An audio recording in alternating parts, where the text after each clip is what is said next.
G'day, I'm Warwick Schiller, and recently I put a video on here about this foal here, Rupert, and how he was originally pretty standoffish, and then he was, when he got a bit friendlier, then he got a bit boisterous and kind of wanted to rear up and kick out and carry on.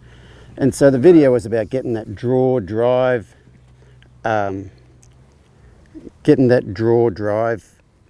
ratio pretty good. And I've been messing with him a little bit every day, but not really any training with him, just mostly connection type stuff. And we're just out here videoing a little session of that. And in the middle of it, he had a bit of a lay down, so I thought, oh well, I'll see if I can sit down near him, and I have, and he doesn't seem to be too concerned about the whole thing. A second ago, he tried to lay down on my leg, but I was sitting over closer here, and his shoulder was leaning on my knee, and he couldn't get his head down, so he sat back up. But he actually tried to, I might do it here in a minute, he actually tried to lay down with his head in my lap, which is pretty funny.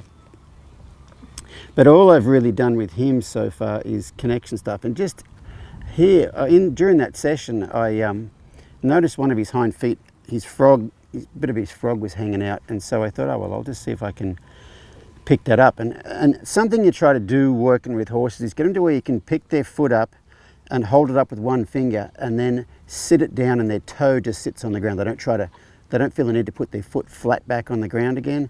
And here we go. So I picked that foot up. Hey, mister, how's it going? When I picked that foot up. Oh, Drover doesn't like that. When I picked that foot up, he let me hold it up with one finger. I pulled that bit of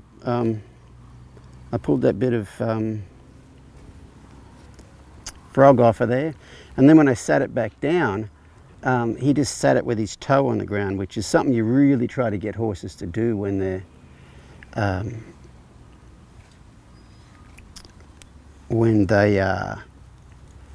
when you're working with their feet. So anyway, looking at this, I think everything's going pretty good so far. So I'll sign off for that, and I'll just sit here and enjoy the moment a bit.